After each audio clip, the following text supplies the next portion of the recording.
Anytime you have any questions, feel free to ask.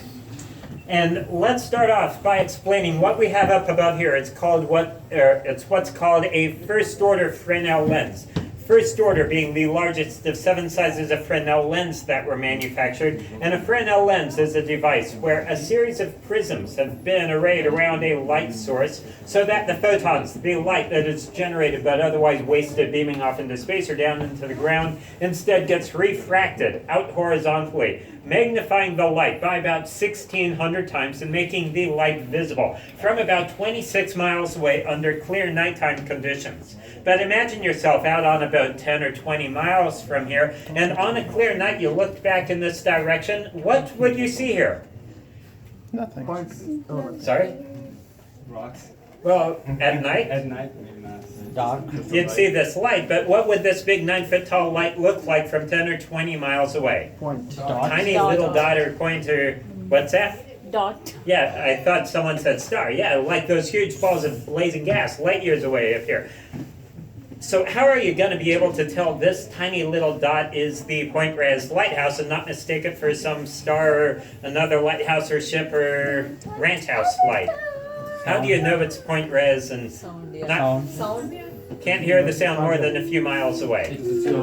Once every 5 seconds, this light will briefly appear to flash, as opposed to once every 15 seconds for the Farallon Islands lighthouse.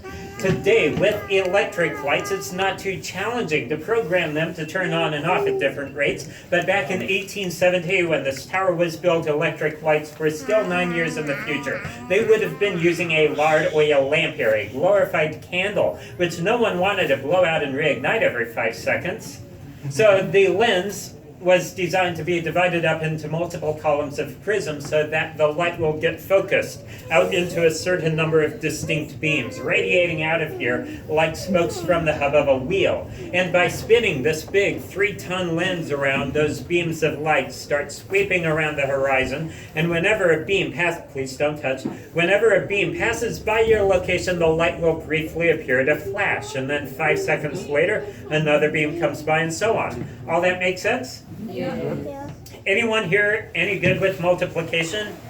Want a quick math challenge? Yes. Or want to volunteer? Or yes? Okay, if there are 24 beams and we need them spaced 5 seconds apart, how long will it take the lens to complete one rotation? Anyone want to try and solve that problem? 2 minutes. Yes, 24 times 5 seconds is 120 seconds, or once every 2 minutes. The next problem they needed to solve was how to keep this big 3-ton lens spinning exactly once every 2 minutes and not allow it to spin faster. Say once a minute, or slow down to once every 3 minutes, or just spin erratically. How would they maintain that timing of once every 2 minutes? Gears. What would you call that collection of gears if it's related to that keyword timing? They hooked a clockwork mechanism to it. But after installation, they realized they had another problem. No one had yet to invent electric outlets into which clocks could be plugged for power back in 1870. So how were clocks powered back in the 1800s? Weights. There's a 170-pound weight over here, which would get lifted up off the ground by someone cranking on it for 3 to 5 minutes. And then the Earth's gravity is allowed to take over, pulling that weight back down slowly over the course of about 2 hours and 20 minutes. Then the lighthouse keeper would need to come in, crank it up for a few minutes, but then they get the next couple hours off while gravity's doing the rest of the work. How would you kids like a job that easy when you grow up? Well, there was a lot more to do than just cranking it every couple hours. There'd be trimming of the wick, cleaning the 1,032 prisms up there twice a week, cleaning these gears, painting the tower, hauling lots of coal out here for the fog signal. More than enough work for the 4 individuals who were stationed out here. Fortunately for the lighthouse keepers and their successors, technology didn't just stagnate in the 1800s with coal and lard oil, but things got cleaner and more efficient over the years as new technology was introduced and adopted. But by 1975, the Coast Guard personnel remaining here may have started viewing the new technology as a bit of a blessing as well as a curse when they were automated out of the job when the current light station outside was completed. After 105 years of use, this tower was decommissioned and shortly thereafter transferred to the National Park Service for preservation.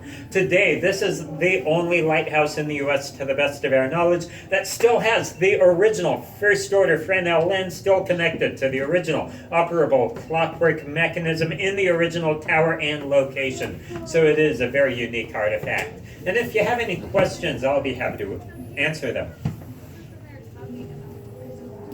Do you still operate this? Somewhat like a classic automobile with misaligned wheels and other problems could be taken for a joyride. Okay. You'd probably want to fix it first. The problem now is that the tower is cast iron. It's rusted, it's weakened, it started leaning, throwing the chimney up there out of alignment with the lens, putting extra stress and strain on the gears, and so we don't want to unnecessarily wind it up. But how many of you would like to see a demonstration of how this works during your next visit? Yeah. Okay, why aren't all your hands raised? Right? Do any of you know who owns this lighthouse? Who's ultimately responsible for ensuring that it gets fixed? National Park. Well, I'm one person. The National Park Service I view as a caretaker hired by the owners to protect and preserve this, but not necessarily the ultimate owner. So, no, it's not private. It's public. But what are the first three words of the Constitution? We the people. We the people. How's it feel to be co-owners of the lighthouse? But with ownership comes a bit of responsibility. And as you're sympathizing with the lighthouse keepers of old, as you climb back up those 300 steps, I encourage you to think of what you can do as a co-owner to ensure that for your next visit, we, your public servants, get this tower fixed, and hopefully we'll be able to give you a demonstration of how it works. Great. Awesome. Any other questions? So is this artifact the original, like artifact back 1870? Yeah, pretty much. Not everything. Like the wheels were designed to be replaced, somewhat like tires on automobiles are designed to be replaced. A few the blades and other components have had to be replaced over the years, but it is to a large degree, I'd say over 97, 98% original. What's the light source? The original light source was lard oil, and now it's a halogen light bulb. Well, I hope you enjoy your visit here at your National Seashore. Have a great memorial.